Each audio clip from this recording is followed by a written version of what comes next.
What is the story, everybody? You're very welcome back to the Iron Mindset YouTube channel. My name is Ian, and as always, I'm going to be your host. So we're going to jump straight into today's question. Got this in a DM on Instagram a couple of weeks ago, a couple of days ago for me. It's probably a couple of weeks ago for you.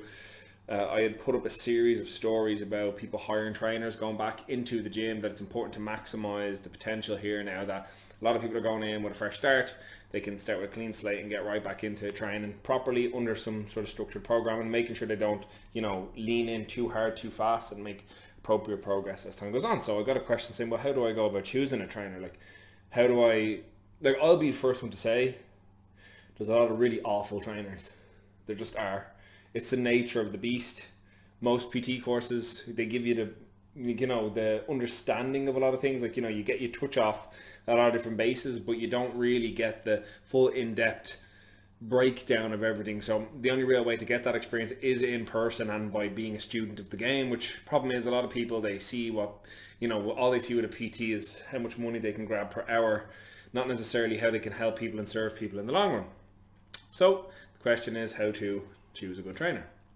So I've made a couple of points here on this little board I have the camera sitting on. I may add to this or rephrase things as this video goes on, but I'll do my best. If you have anything you think I missed that is important, please do DM and let me know. Or if you disagree with any of the points, like always, feel free, let's have a discussion, send me a DM. So I'll get started. What experience/reviews do they have? So if somebody's, fresh in the door of PT, they're like it's an unproven commodity, that can be a tough time. I would always say to most new PTs, the toughest time is right at the beginning. So I would always advise people to do a little bit of coaching, not necessarily for free, but don't be afraid to help someone in the gym. And if they say, maybe I'll throw together a little workout program for you. So here's the deal. I'll give you a free workout program, but you after 4 weeks, give me an honest review, post it online. And if you think it's the program's good, you'll buy a couple of sessions off me, things like that. You got to hustle a little bit. But if somebody's been in the game a little while and they don't really have much to show about it, either in a client base, so if a trainer is successful, you'll see them in the gym all the time with their clients. They'll usually be looking like they're having a good time, which is a later point. But if you see somebody who claims to be this super experienced PT, yet you never see them actively with a client, you see no reviews online, you see nobody knows what the coaching style is like or what they've nothing to show for what they do, then that's probably a little bit of a red flag. I'm not saying everyone needs to have glowing reviews on every inch of the internet, because I actually think it's a little overbearing when a PT is all they do is share their reviews, because of course your client who's paying you and likes you is going to leave you a positive review, and of course you're only going to share the positive reviews. So I've done it myself in the past. It's one of the reasons I stopped. You know what I mean? It's the people that have invested in Bitcoin telling you it's awesome. Of course they're going to tell you, because they want you to invest in it to drive up the price. So, but in any case, I would say you'll get a feel for how successful this person is, or if the results speak for themselves if you watch them on the gym floor. And I suppose with every point I'm going to make, you kind of have to scope out the person you're thinking about, or the PT is in the gym that you're thinking about first is usually the best way. Or check out their Instagram, and do they post some formative content? Does it sound like they know what they're on about? That's kind of a bit of a crapshoot for a person that is new to training. But what I'm getting at here is, does it look like they are experienced at dealing with a wide variety of people and helping people overcome the challenges they may encounter in the gym? This is a little bit of a vague one. Next one is, do they look the part? Now, some trainers disagree and say it's not necessarily a trainer's job to have to look like a Mr. Olympia. And I agree with that much. I do agree that, you probably don't need to look like you can deadlift 300 kilos and you've got 20-inch arms and all that sort of thing, 20-inch biceps. Fine. But you do need to look like you train. Yeah. So if you're somebody who's super, super skinny, that's fair enough. Maybe you're not the most jacked guy, but you're fairly lean. Same if you're a little bit on the heavier side. Again, nobody needs you to have that six-pack, but at least look like you lift weights. I have met trainers before that are very, very, very overweight, that obviously don't care about their physical health. And I've also, on the flip side of that, met trainers that are very, very, very underweight, that obviously don't care about their health. So it's kind of I'm not going to take advice from a doctor who is super unhealthy. I'm not going to take advice from a financial advisor who's in debt. You know what I'm saying? I'm not saying you have to be, the pinnacle of male and female aesthetic, but you should, to some degree, look like you engage in the activity that you're trying to promote. You know what I mean? For me, I am not the most shredded guy going. I'm not the biggest guy going, but I definitely look like I lift weights. You know what I mean? I look like I work in a gym. I lift weights. I'm not super overweight. I'm not like crazy skinny. I look like I have a fairly like, I wouldn't say aesthetic, but at least somewhat athletic body. Like I look like I do something. And given that I'm relatively short and stout, that's powerlifting, so it makes sense. So that would be a good piece of advice, would be check out the trainer. Does it look like they train, you know? And then if they do, if you see them training, does it look like they train in a way that you would like to train? That's not number one now, obviously. They don't have to be, like, I have my clients do a lot, or I do a lot of barbell stuff, but it doesn't mean my clients only ever do barbell stuff. You know, they do a lot of things that I wouldn't necessarily put myself through for training, but I have done in the past. I'll only obviously do things that are going to feel powerlifting. If they have more general health goals, maybe that'll be a little bit different. Right. Do their clients look like they're enjoying their training, they're having a bit of banter, and do you notice that the same people come back week on, week off, week on, week off? Do they look like they're enjoying the experience? Does it look like they know the trainer? Does it look like they're bantering or chin wagging? Like, so the experience, the hour or so you're with that PT, does it look like it's going to be an enjoyable one? So that's going to be a big one. You know, a PT could be a genius in terms of what they know how to program, but this, I think it was Eric Cressy that said this. He said, if you're a great trainer but you're an asshole, somebody won't care that you added 35 kilos to your deadlift. All they remember is that you're an asshole. So that's the point. It's the personal element in personal trainer is what I would say is a big important piece. So make sure it looks like the people that are there are enjoying themselves, and that looks like the type of thing you would like to be involved in. Now here's some like little red flags. I should probably say I just ate before I made this video, and I'm so fucking full and I feel like I can't actually catch my breath. So I'm like, whoo. Anyway, a bit of a red flag is the PT on their phone constantly. Now look, sometimes PT needs to look at the phone for a stopwatch. Sometimes they need to bring up the program, or they need to look something up for the client. That's grand. But if the client is mid-set and you just see the PT scrolling, they're probably looking at Instagram or Twitter or Facebook, whatever people look at. So that is one of the most disrespectful waste of time I've ever seen. I've actually, even on the flip side of that, I know whenever I've trained people in the past, I don't like people sitting and looking at their phone when we're in a session. Look, if you need to take a call or send back a message, that's fine, because you know you're busy, or maybe it's work or family or friends or housemates or whatever, and that's grand. But like, I don't want people scrolling Instagram or TikTok or whatever when we're in the middle of a session, especially when, you know, we're meant to be engaging for this hour. But in any case, it would be more of a red flag if the PT's on the phone. And then if you can find this piece of information out prior, see what they charge, because if somebody's charging like 15 quid an hour, that's very cheap for a PT. So yeah, naturally, if you don't really know a lot about it, you're like, oh grand, they're more affordable. That looks like a good deal to me, because you can't distinguish necessarily between a bottom of the barrel PT and an absolutely S-rated PT. A good PT is going to be charging you probably somewhere in the range of, depending on which part of Dublin you live in or which country you live in, from as low as about €30, probably up to about €65, €70, somewhere in that scale. And then it's going to obviously depend on if it's commercial gym or private gym, if it's a package, if it's like some sort of, depends on the gym setting is very big, the experience of the trainer, what services they offer. So you're probably going to be paying an average of about 40 to 50 quid per hour per session. And that's like, people sometimes scoff at that, but think about what you pay a physiotherapist, and you'll see that your PT, while they're not massaging you or getting you to do any corrective exercises necessarily, they're teaching you how to use gym equipment safely, effectively, and towards your goals and progress that over time. Now, oh, by the way, I should also say some of this changes if you're just dealing with somebody online and you're being coached. It's a little different to a personal trainer, but personal trainers in person. So yeah, you want to look at it like this. If you buy cheap, you'll usually buy twice. So if it's a case that you are opting for the cheaper PT just because they're cheaper, be prepared to get what you're paying for. Whereas if you opt for the person, like, well, this person's charging me 15 an hour and this person charges 50, the person charging 50 probably has significantly more experience or a better product than the other person. So bear that one in mind. Now, they're the only things I put on the list, but I'm going to have a quick scan of the old brain here and see if there's anything that pops up. I suppose one I would say is, as well, if you start to work with a trainer and if they say to you, so what do you want to do today?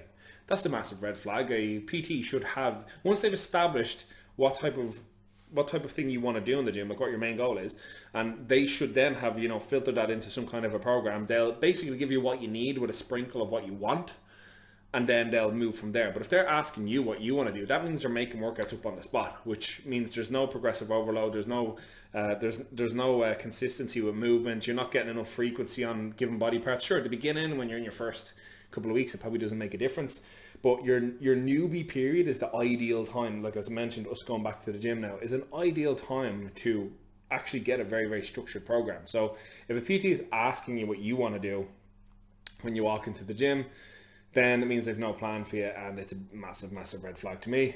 Another one will be punctuality. So is your PT on time? Are they ready for you? That's a good one. Now look, there are going to be occasions where, like, if they're leaving another client, they'll, you know, maybe do a quick crossover where they're just saying goodbye or letting that person wrap up.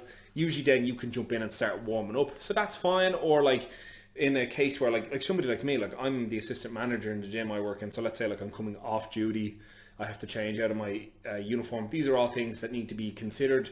And the same for you, like sometimes you may be running late in traffic. So I always feel like you need to focus on the personal end and like have a bit more compassion and empathy for people when it comes to these things. But if it's taking the piss, like if a PT shows up 10 minutes late to a session and they're standing there with their, their Starbucks coffee that they ran across the road together, like, oh, hey, what's up?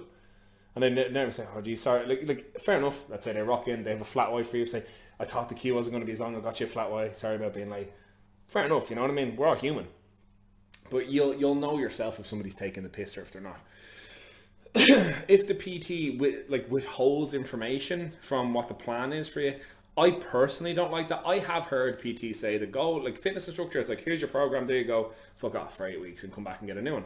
Whereas a PT is like, oh no, I've got the plan, don't you worry about it. I don't like that. I think it's good for people to be able to see what is in store for them, because the idea of a PT and client relationship, or a coach and athlete relationship, is communication.